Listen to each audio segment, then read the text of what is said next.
Hello students, once again welcome to all of you in Dalton classes. So मैं आज आपके लिए लेके आया हूँ lecture number 4 11th class chemistry from basic concept of chemistry. So आज का लेक्चर नंबर 4 है मेरा molality and mole fraction. So let's start. So first of all, what is molality? In the previous lecture we did about mass percentage and molarity. Now today we will do molality. What is molality? Molality is the number of moles dissolved per 1000 gram of the solvent or per kilo of the solvent. So this is the basic difference between molarity and molality. In molarity we will take the volume of the solution, but in molality we will take the weight of the solvent. So molarity is the number of moles of solute dissolved in 1 liter of the solution. On the other hand, molality, that is our today topic, जो हमारा आज का topic है, it is a number of moles of solute dissolved per 1000 gram or per kilo of the solvent. Molality में हम number of moles of solute को compare करते हैं विद डिजॉल्व लेते हैं with weight of the solvent, but molarity में हम लेते हैं volume of the solution. So this is a basic difference. I hope things are clear to you. So let's start. So what is molality? I will write here. It is the number of moles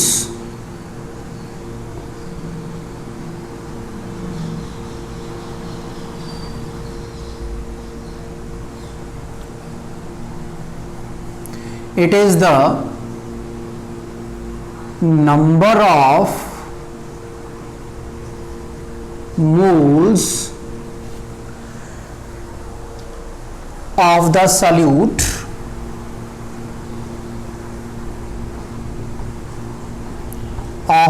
solute dissolved per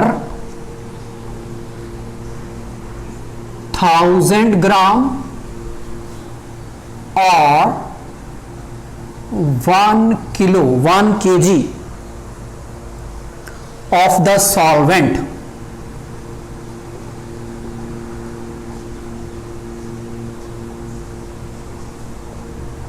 Okay students, it is denoted by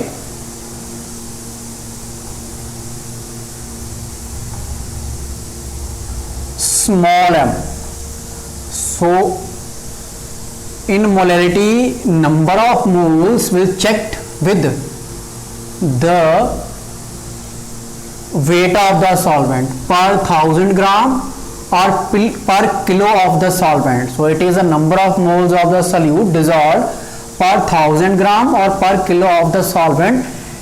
It is called molality and it is denoted by m. I hope things are clear to you. So now if we write the formula of molality, so molality, that is represented by small m, is equal to moles of solute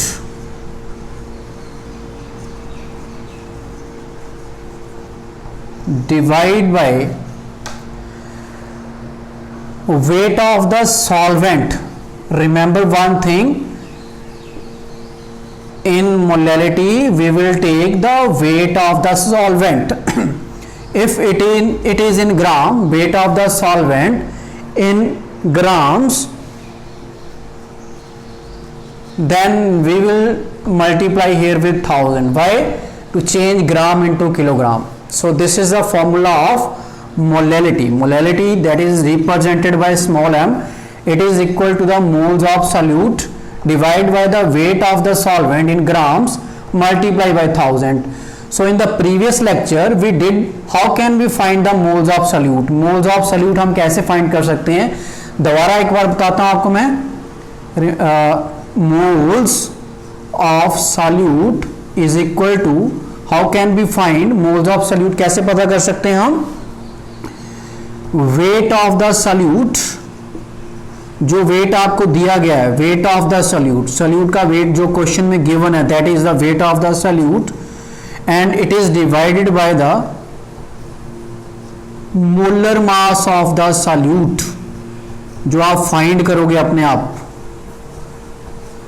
so by this method we can find the moles of the solute. Molality is equal to moles of the solute divide by weight of the solvent in gram multiply by 1000.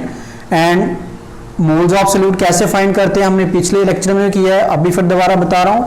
Wait of the solute को, जो given weight है solute का question में दिया गया, उसको हम divide करते हैं with molar mass of the solute. Okay students, now units. अगर हम बात करें मोलैरिटी की, तो मोलैरिटी की यूनिट से मोल्स पर लीटर, क्योंकि वहां पर हमने सॉल्यूशन का वॉल्यूम कंसिडर किया था. अगर मैं बात करूं मोलैलिटी की, तो मोलैलिटी में हम क्या कंसिडर कर रहे हैं, weight of the solvent. So here the units of molality is mole per kilo. Okay students, so if अगर मैं बात करूं, हमारे पास NB मोल्स है किसी सॉल्यूट के, if NB moles of solute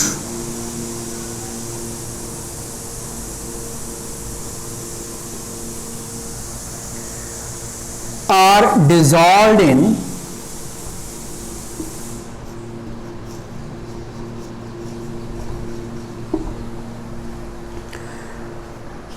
W gram of the solvent,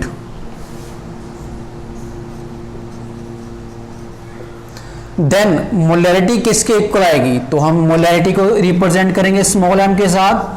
small m is equal to, क्या लिखा ऊपर मैंने, मोल्स ऑफ सॉल्यूट. तो मोल्स ऑफ सॉल्यूट कितने माने यहां पर, NB माना है, NB डिवाइड बाय, नीचे लिखना है हमने weight of the solvent in grams. तो weight of solvent in grams को क्या माना गया यहां पर, W ग्राम. तो यहां पर डिवाइड बाय W, ठीक है, it is in gram. So here we will multiply with 1000. So students, basically this is the formula of molality, which is represented by small m. Okay, and molality has units mole per kilo.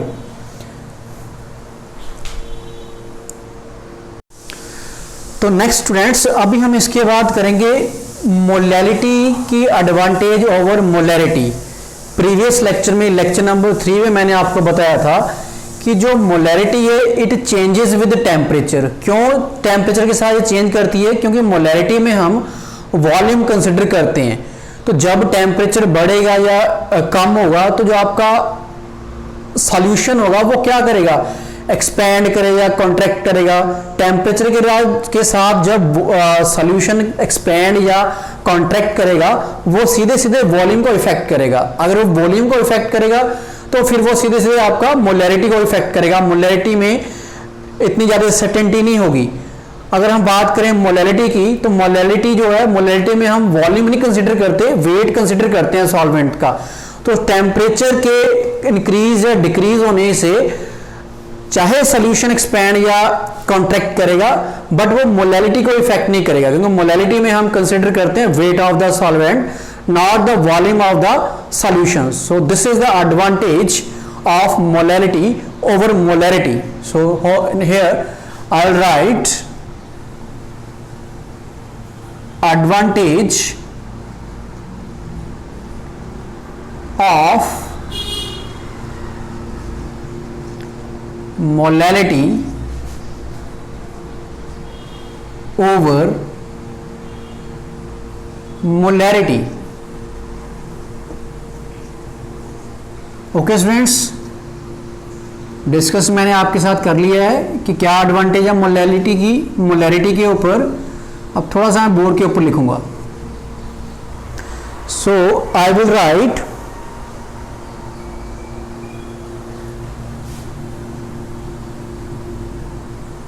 molality is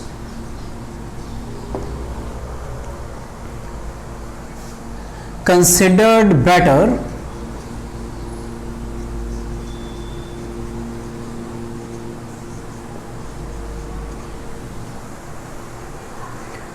for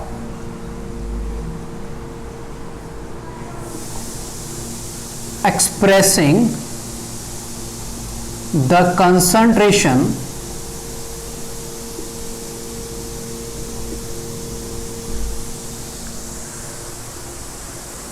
as compared to molarity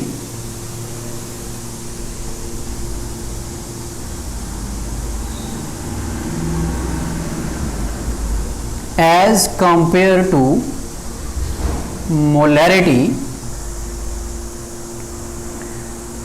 because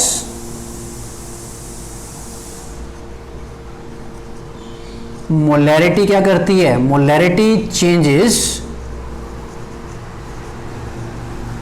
with temperature.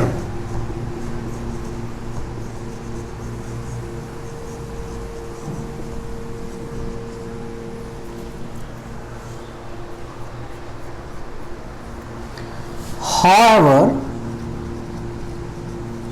अब जो molality है वो change नहीं करती temperature के effect के साथ. However, molality changes with temperature.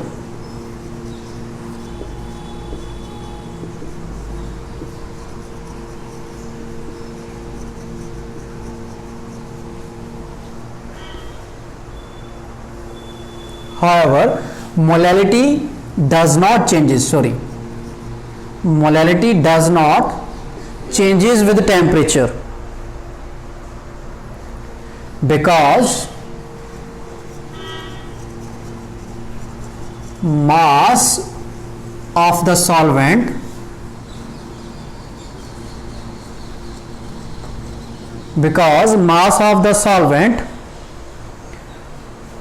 does not change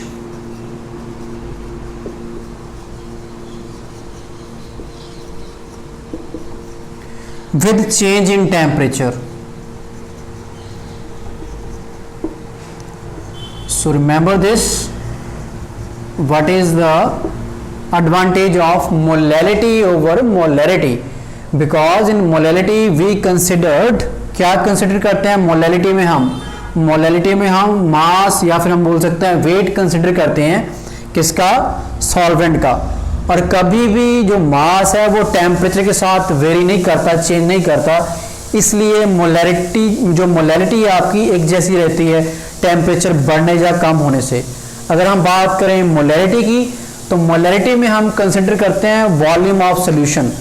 और तो आपको पता है कि जो वॉल्यूम ऑफ सोल्यूशन है उसका टेम्परेचर के साथ रिलेशन है. जैसे जैसे टेम्परेचर कम जब बढ़ेगा तो आपका सॉल्यूशन का वॉल्यूम है वो कम या ज़्यादा होगा, और क्योंकि जो आपका सोल्यूशन के पार्टिकल्स हैं वो एक्सपेंड या कॉन्ट्रैक्ट करेंगे. सो this is the advantage of molality over molarity. Okay friends, now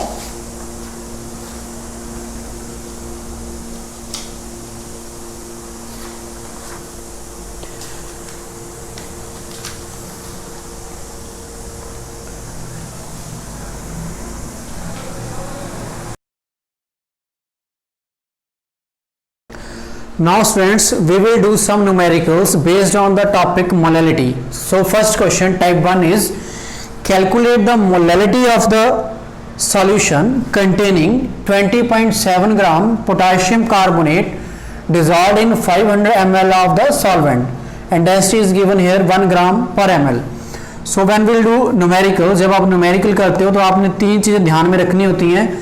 question में क्या पूछा गया है, क्या फाइंड करना है, प्लस क्वेश्चन में क्या दिया गया है, प्लस क्वेश्चन में क्या नहीं दिया गया है, जिसके लिए आप क्वेश्चन को मॉडिफाई करो और वो चीज़ें फाइंड करो, फिर फाइनली आप क्वेश्चन सॉल्व करो. लाइक क्वेश्चन में आपने क्या फाइंड करनी है, कैलकुलेट द मोलैलिटी. तो first write here molality. Molality is equal to, that is designated by small m, number of moles NB divided by weight of solvent multiply by the 1000. Okay, Now first calculate the NB. NB is the number of moles of solute. NB is the number of moles of solute, and here solute is potassium carbonate. Potassium carbonate has formula K2CO3. Here K is potassium, CO3 is carbonate. Okay students, now calculate the number of moles. Number of moles हम कैसे find करते हैं? Given mass of the solute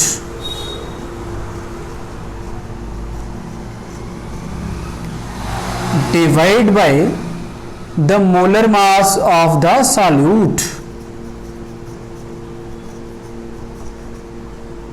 I hope things are clear to you. So given mass of the solute, it is given, it is 20.7. now molar mass of the solute. अब molar mass कैसे find करना है हमने?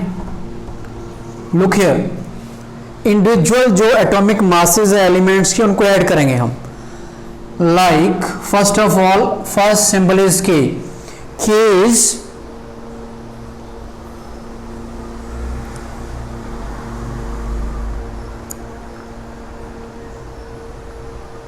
K is potassium.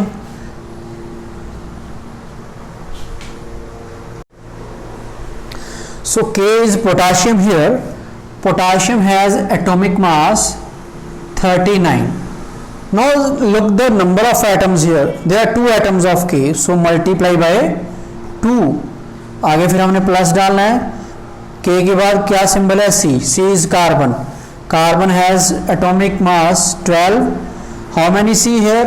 इसके आगे देखना है आपने, सी के आगे कुछ लिखा हुआ, it means only 1. So multiply 1 plus after C symbol is O. O is oxygen. Oxygen has individual mass is 16. So 16. How many O there are? O के आगे 3 लिखा गया है. So multiply by 3. अब इस सभी को हम सॉल्व करेंगे. 20.7 इसको ऐड करेंगे मल्टीप्लाई करने के बाद, ये हमारे पास आएगा 138. वैन इसको हम डिवाइड करेंगे we will get 0.15. So students number of moles हमने फाइंड कर लिए हैं, दैट आर 0.15. इसके बाद हमने फाइंड करना है W. W is the weight of the solvent. क्योंकि हमें क्वेश्चन में क्या दिया गया है? क्वेश्चन में आपको वॉल्यूम दिया, क्योंकि ml वॉल्यूम को रिप्रेजेंट करता है. और वन थिंग यहाँ पर जो आपको यहाँ पर ये वॉल्यूम दिया गया है सॉल्वेंट का नहीं दिया गया. आई थिंक गलत लिखा हुआ क्वेश्चन में इन्होंने, क्योंकि उन्होंने लिखा हुआ potassium carbonate dissolved in 500 ml of, तो यहाँ पर मे बी सोल्यूशन आएगा, डेफिनेटली सोल्यूशन आएगा. ठीक है. नाउ सो पहले वॉल्यूम को कन्वर्ट करना पड़ेगा मास के अंदर. So you know that density is equal to mass over volume and अब आपने मास फाइंड करना है. Then mass is equal to, mass is equal आएगा वॉल्यूम के साथ multiply density. Density multiply by volume.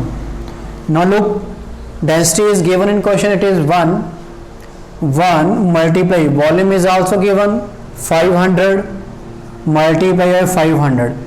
Now it is 500 gram. What is 500 gram? It is the weight of या mass of solution. But when you have to find molality, you need the weight of the solvent, not the weight of the solution. तो अभी पहले आपको wait solvent का find करना पड़ेगा.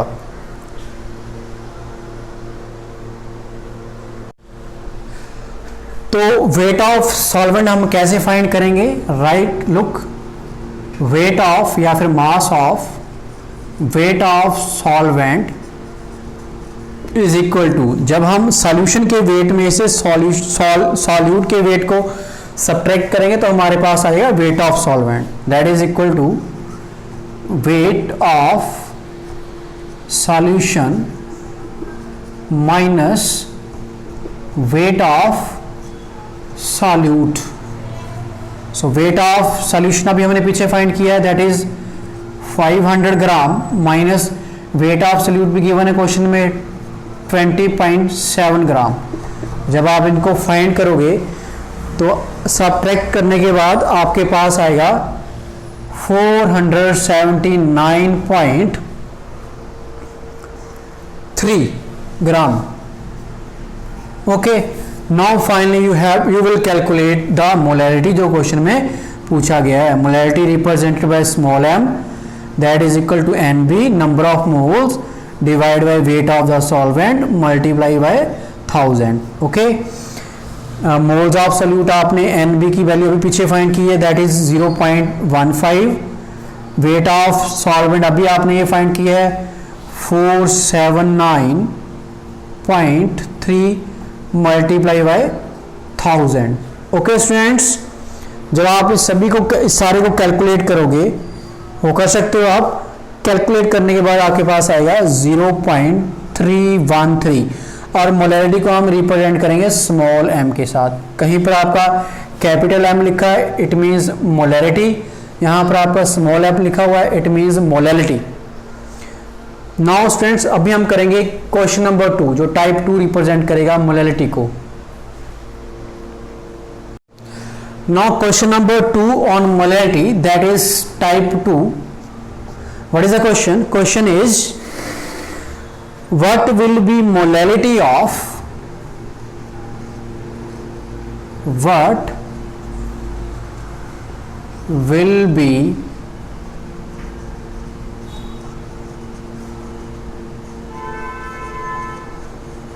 molality of a 0.05,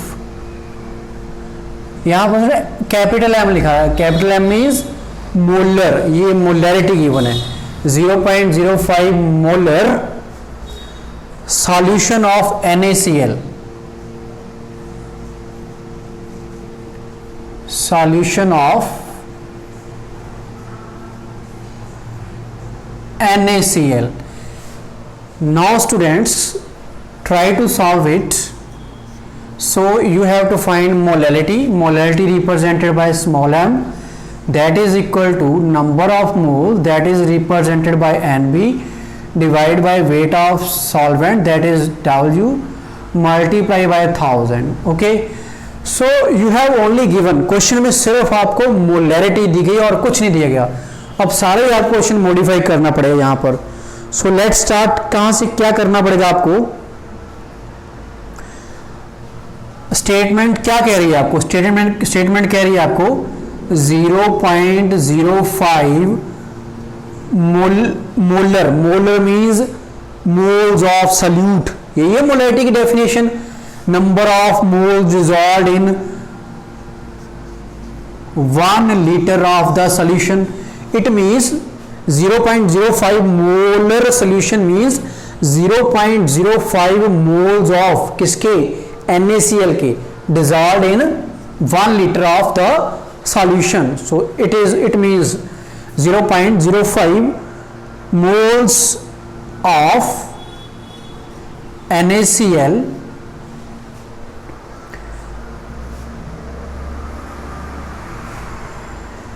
are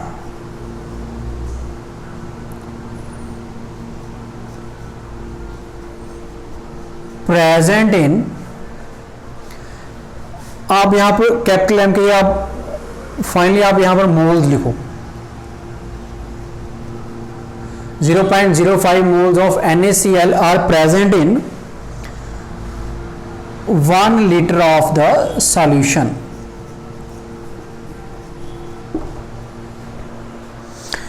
So अब क्या है यहां पर? अब 1 लीटर मीन्स 1000 ml, ठीक है स्टूडेंट्स। वाटर के केस में हम कंसिडर करते हैं 1000 litre ml 1000 ml is equal to 1000 gram in case of water. Why? Because density of water is 1 gram per ml. तो जब भी हमारे पास लीटर गिवन है उसको डायरेक्टली हम किलो या जो आपको ml गिवन है उसको डायरेक्टली हम ग्राम में लिख सकते हैं अगर आपका जो सॉल्वेंट क्या है, वाटर है. Okay friends, so it means mass कितना आ गया सॉल्यूशन का? Mass of solution 1000 gram. But हमारे को चाहिए मास सॉल्वेंट का चाहिए, सॉल्यूशन का नहीं चाहिए. तो उसके पहले हम क्या करते हैं, NaCl का मास फाइंड करते हैं. अब कैसे फाइंड करेंगे? अभी हम लगाएंगे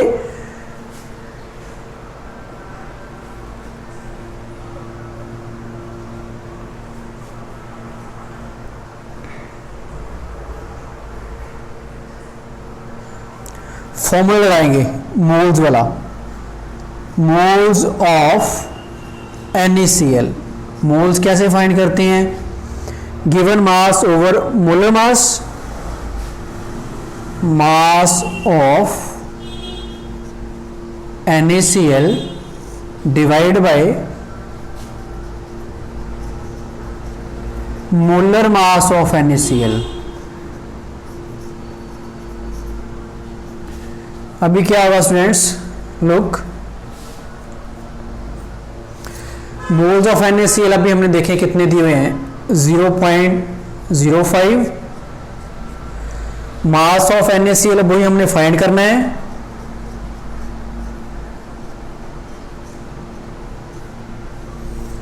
divide by molar mass of NaCl हम यहां लिख लेंगे. कैसे फाइंड करेंगे?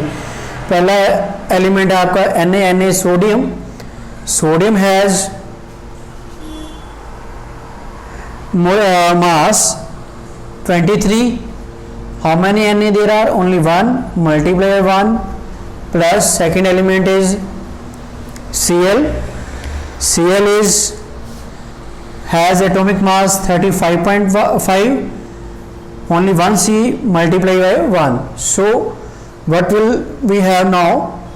0.05 is equal to mass of NaCl divide by 23 plus 35.5 हम ऐड करेंगे, हमारे पास आएगा 58.5.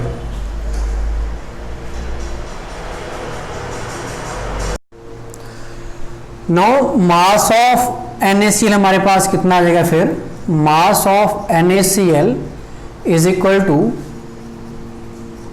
moles of NaCl multiply by the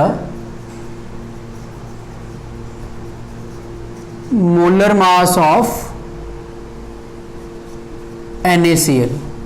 moles of NaCl question में गिवन है, हमने पता कर लिए 0.05 मल्टीप्लाई मोलर मास अभी हमने फाइंड किया है 58.5. ये हमारे पास आएगा मल्टीप्लाई करने के बाद 2.925 ग्राम. तो अभी हमने स्टूडेंट्स क्या करना है यहाँ पर, डायरेक्टली अब हम इसके बाद मोलैलिटी फाइंड करेंगे.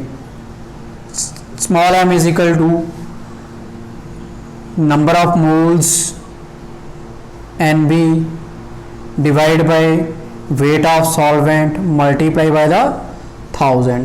सो students NB is number of moles, वो तो वेरी इजी पता है 0.05. अब वेट ऑफ द सॉल्वेंट लिखना है हमने. पीछे हमने किया अभी कि जो सॉल्यूशन का वेट था उन्हें लिखा है 1000 ग्राम. तो सॉल्वेंट का वेट फाइंड करना है, तो सॉल्यूशन के वेट में से हम सॉल्यूट का वेट माइनस करेंगे. तो सॉल्यूशन का वेट है 1000 ग्राम माइनस सॉल्यूट का वेट या मास ऑफ सॉल्यूट है यहाँ पे NaCl, वो मैंने फाइंड किया है 2.925 मल्टीप्लाई बाय 1000। नाउ अभी अब हम इसको सॉल्व करेंगे तो हमारे पास क्या आया फिर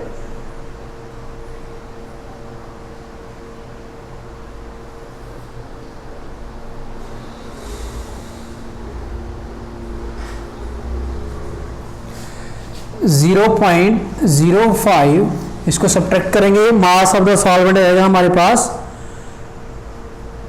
997.075 अप्रोक्सीमेटली मल्टीप्लाई बाय 1000। अब जब इसको सॉल्व करना है सारे को तो हमारे पास आएगा 0.05। लुक स्टूडेंट्स, दोनों की सेम आई, मोलैरिटी भी 0.05 थी, मोलैरिटी भी कितनी आई 0.05 और स्मॉल m के साथ रिप्रेजेंट करेंगे। ओके स्टूडेंट्स, नाउ स्टूडेंट्स आज अभी हम आज के टॉपिक का सेकंड पार्ट करेंगे, मोल fraction. So what is mole fraction?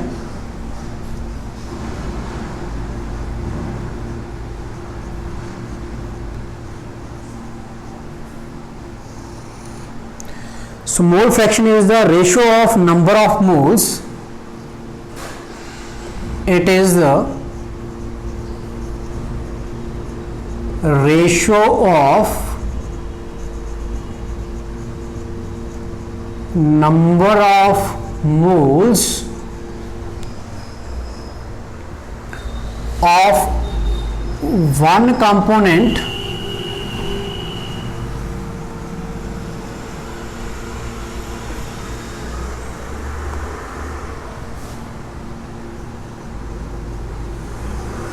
to the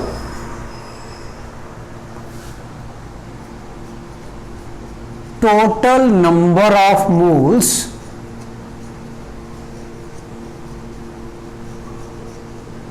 okay students, तो मोल फ्रैक्शन फाइंड करने के लिए आप क्या करोगे, आपने डिवाइड करना है नंबर ऑफ मोल्स जिसके आपने फाइंड करने हैं, जिस भी कंपोनेंट के आपने फाइंड करने हैं उसको आपने ऊपर रखना है, उसके साथ उसको आपने डिवाइड करना है जितने भी कंपोनेंट दिए गए हैं सॉल्यूशन के अंदर उन सभी के मोल्स के साथ, ठीक है। And it is denoted by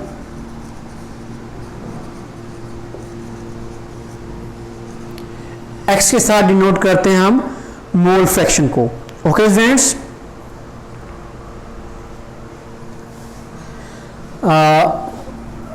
let us suppose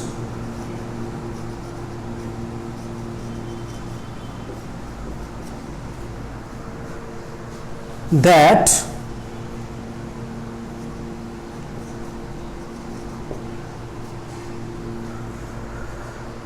a solution containing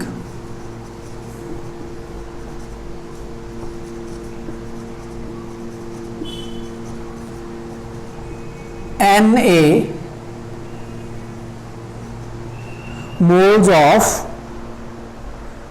solute, Na moles of solute and Nb moles of solvent।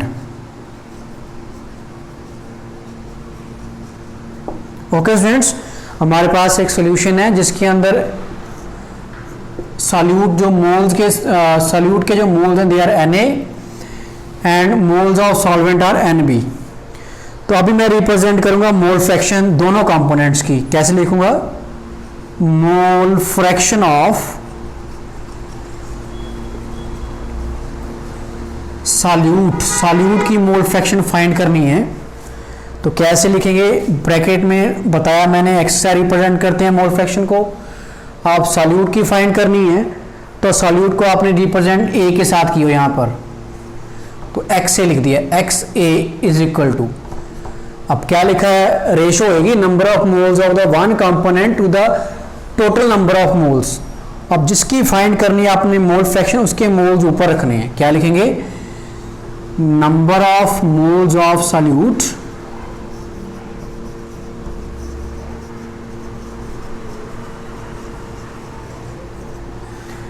Divide by दोनों कंपोनेंट। अब यहां पर कितने कंपोनेंट है? दो है सिर्फ, एक सॉल्यूट एक solvent. Number of moles of solute plus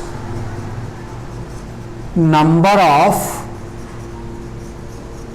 moles of solvent. Okay students, so see here number of moles of solute के मोल्स को हमने Na माना हुआ है, Na divide by number of moles of solutes, again Na, फिर लिखा है plus, फिर number of moles of solvent के मोल्स को हमने रिप्रेजेंट किया है Nb के साथ।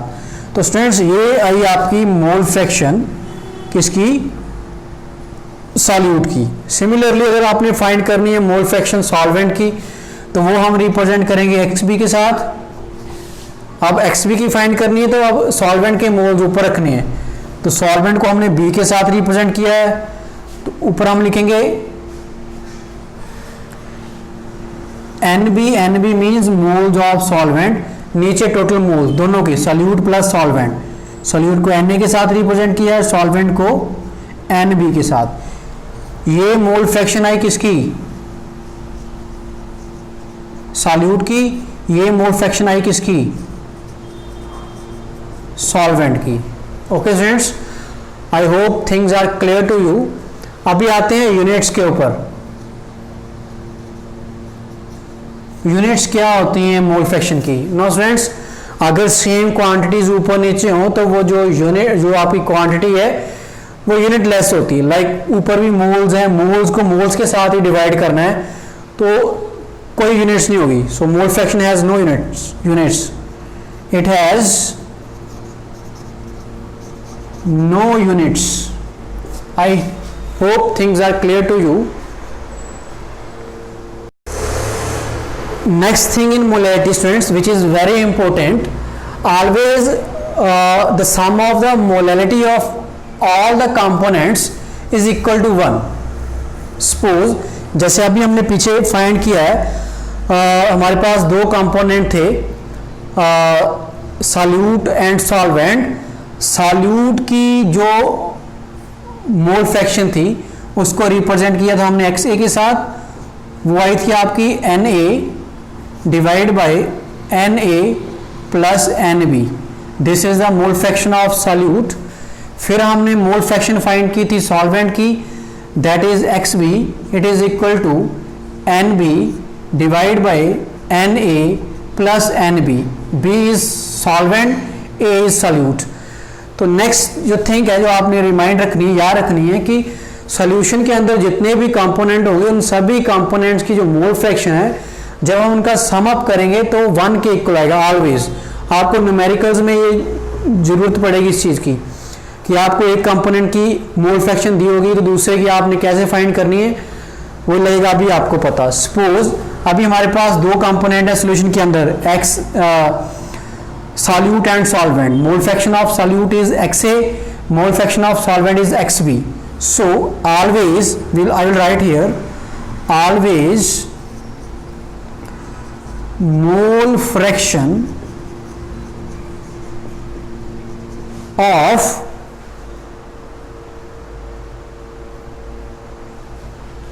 always, you will write always the sum of, always the sum of mole fraction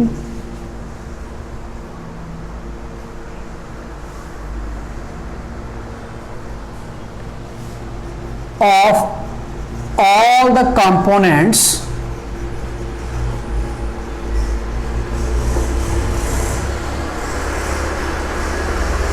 in solution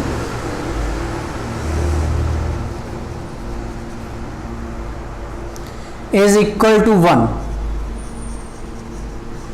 ठीक है, लाइक एग्जाम्पल यहाँ पर हमारे पास दो कंपोनेंट है, ये आपका सॉल्यूट है, ये आपका सॉल्वेंट है। जितने भी कंपोनेंट हो, 2 3 4 5 6 जितने भी हैं, ऑलवेज उनका सम इक्वल टू किसके आएगा? Is equal to 1। Okay, like अगर मैं यहां पर बात करूं सॉल्यूट की mole fraction is XA plus solvent की मोल फ्रैक्शन XB। अब किसके इक्वल आएगा ये 1 के। तो क्वेश्चन में अगर आपको इन दोनों में से कोई एक दी है तो दूसरी आप फाइंड कर सकते हो सबट्रैक्ट करके 1 में से। For example if you have given mole fraction of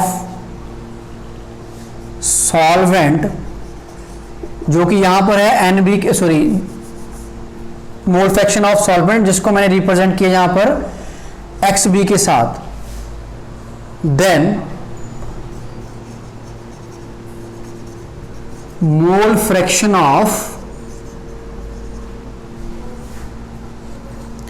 solute जिसको रिप्रेजेंट किया यहां पर XA के साथ। तो कैसे फाइंड करेंगे? We know that XA plus XB is equal to 1। तो आपने क्या फाइंड करना है यहां पर? XA फाइंड करना है तो XA is equal to 1 minus XB। ठीक है, तो ऐसे आप फाइंड कर सकते हो या इसका वाइस वर्सा भी कर सकते हो जो गिवन है आपको। अगर आपने XB फाइंड करना है then XB is equal to XA given है 1 माइनस XA। तो क्वेश्चन में अगर आपको एक कंपोनेंट की मोल फ्रैक्शन दी हुई है, दूसरी की आपने फाइंड करनी है, then you have to subtract it from 1। Okay students, now students अभी हम करेंगे कुछ न्यूमेरिकल्स कंसेप्ट मोल फ्रैक्शन के ऊपर। I hope things are very clear to you. तो क्वेश्चन क्या है? Question number 1 is a solution is prepared bye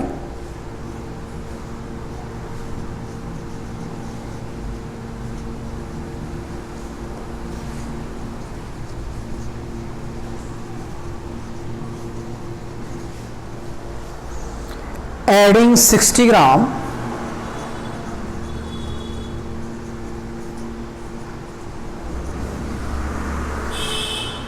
of methyl alcohol. Methyl alcohol is also called methanol. It has formula CH3OH. So this is methyl alcohol and it is also called methanol. In IUPAC naming it is called methanol. To 120 gram water. Water का formula भी आपको आता है सभी को, it is H2O.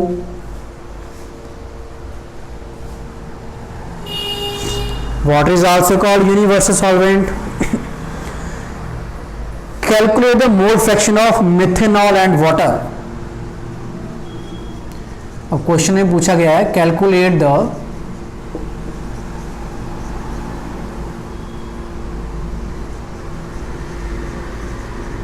Mole fraction of methanol that is CH3OH and water H2O. Let's try to solve it. तो सबसे पहले हमने क्या करना है, मोल्स फाइंड कर लेने ईच कंपोनेंट के. सबसे पहले हम मोल्स फाइंड करेंगे मिथेनॉल के. सो first of all moles of methanol.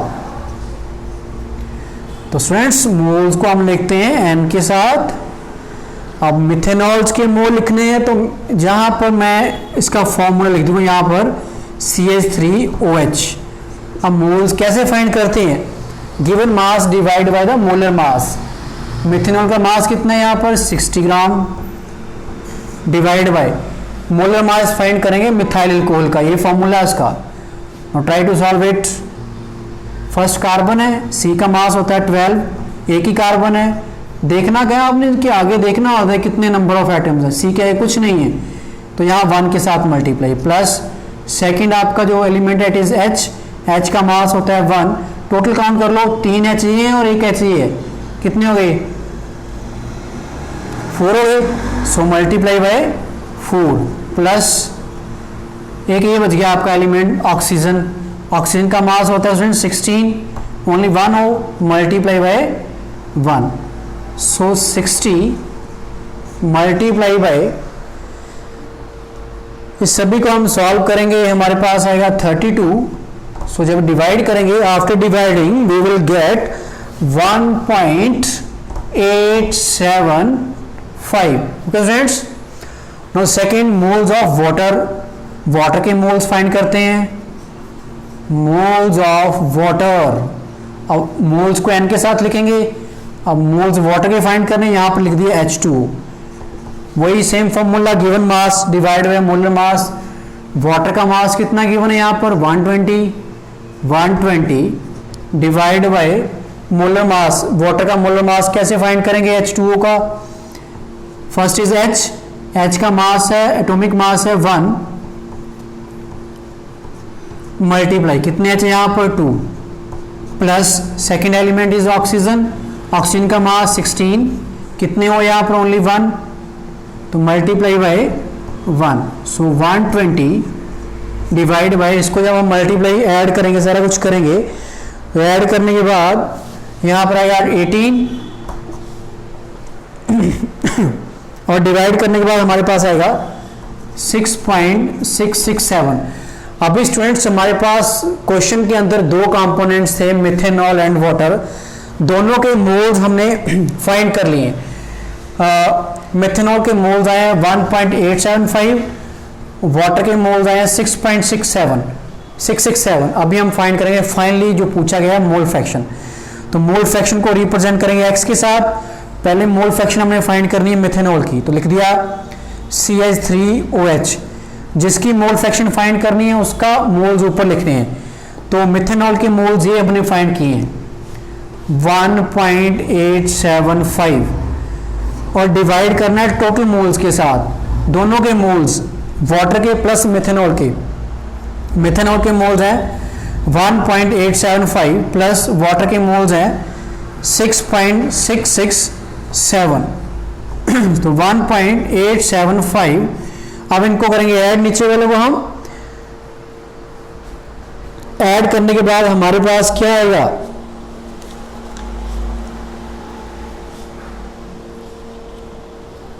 8.542। अब जब इसको हम डिवाइड करेंगे, डिवाइड करने के बाद हमारे पास आएगा 0.220। ये हमने मोल फ्रैक्शन फाइंड कर ली किसकी, मिथेनॉल की। ओके स्टूडेंट्स, अभी क्या है हमारे पास, अब हम सेकेंड कंपोनेंट की मोल फ्रैक्शन इस तरह भी कर सकते हैं फॉर्मूला लगा के, बट मैंने इससे पहले भी आपको बताया कि कैसे फाइंड कर सकते हैं, एक कंपोनेंट की गिवन है दूसरे की कैसे फाइंड कर सकते हैं, तो हम उसके साथ करेंगे। ये तो आपको लग गया पता। अब यहाँ पर हम लिखेंगे, मैंने बोला अभी पहले कि always the mole fraction of all the components in a solution it is equal to 1। यहाँ पर सिर्फ दो कंपोनेंट्स हैं, मिथेनॉल एंड वाटर, तो क्या लिखेंगे हम यहाँ पर, मोल fraction of methanol that is CH3OH plus mole fraction of water that is H2O। ये किसके इक्वल आएगी 1। रिमेंबर दिस, ऑलवेज जितने भी कंपोनेंट हो गए उनके जब हम मोल फ्रैक्शन को ऐड करेंगे वो 1 के इक्वल आएगी। ठीक है, ये कहीं से नहीं है 1 लिखा मैंने, ऐसा होता है। अब मोल फ्रैक्शन हमने फाइंड की है मिथेनॉल की 0.220 plus mole fraction of H2O is equal to 1। अब इसको हम उस साइड ले जाएंगे, माइनस कर देंगे, तो mole fraction of H2O is equal to 1 minus 0.220 it is equal to, minus करेंगे सब्ट्रैक्ट करेंगे, तो सब्ट्रैक्ट करने के बाद आपके पास क्या आएगा 0.780। तो मिथेनॉल की मोल फ्रैक्शन आई 0.220 और वाटर की मोल फ्रैक्शन आई 0.780। सो यही था आज का लेक्चर स्टूडेंट्स।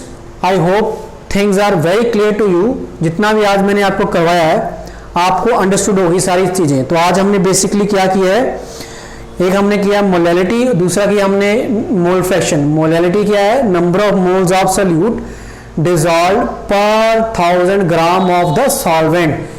मोलैरिटी और मोलैलिटी में बेसिकली डिफरेंस इतना याद रखना है, मोलैरिटी में हम लेते हैं वॉल्यूम ऑफ सॉल्यूशन और मोलैलिटी में हम लेते हैं वेट ऑफ द सॉल्वेंट। और जो मोलैरिटी की बात करें मोलैरिटी में हम लेते हैं वॉल्यूम ऑफ सॉल्यूशन, इसलिए वो टेम्परेचर के साथ वेरी करती है, चेंज करती है, क्योंकि वॉल्यूम जो है वो इंक्रीज या डिक्रीज करेगा जैसे टेम्परेचर कम या ज़्यादा होगा, क्योंकि जो सोल्यूशन के पार्टिकल्स हैं वो भी एक्सपेंड या कॉन्ट्रैक्ट करेंगे जैसे जैसे टेम्परेचर बढ़ेगा। अगर हम बात करें मोलैलिटी की, तो मोलैलिटी में आप लेते हैं वेट ऑफ द सॉल्वेंट, और मास या वेट को टेम्परेचर इफेक्ट नहीं करता, इसलिए मोलैलिटी वेरी नहीं करेगी टेम्परेचर के साथ। फिर हमने न्यूमेरिकल्स किए मोलैलिटी के ऊपर। फिर हमने सेकंड टॉपिक किया मोल फ्रैक्शन। मोल फ्रैक्शन क्या होती है? Total number of moles of the one component, ratio of the moles of the one component to the total moles of the component. ठीक है। फिर हमने यूनिट्स किए, मोल फ्रैक्शन के कोई यूनिट्स नहीं होते, इट हैज़ नो यूनिट्स। फिर हमने न्यूमेरिकल्स किए। उसके बाद हमने इसके अंदर मोल फ्रैक्शन के अंदर एक चीज़ की जिसको हमने बोला कि जितने भी कंपोनेंट्स होंगे मोल सॉल्यूशन के अंदर, उन सभी की मोल फ्रैक्शन इक्वल टू 1 होगी। फॉर एग्जांपल अगर दो कंपोनेंट्स हैं एक्स ए और एक्स बी, तो दोनों को हम प्लस करेंगे, उसके इक्वल टू 1 लिखना है, X A plus X B. So this is for today class only. I hope आज का लेक्चर आपको अच्छा लगा होगा और समझ आ गई होगी आपको बातें। So thanks for watching my today class.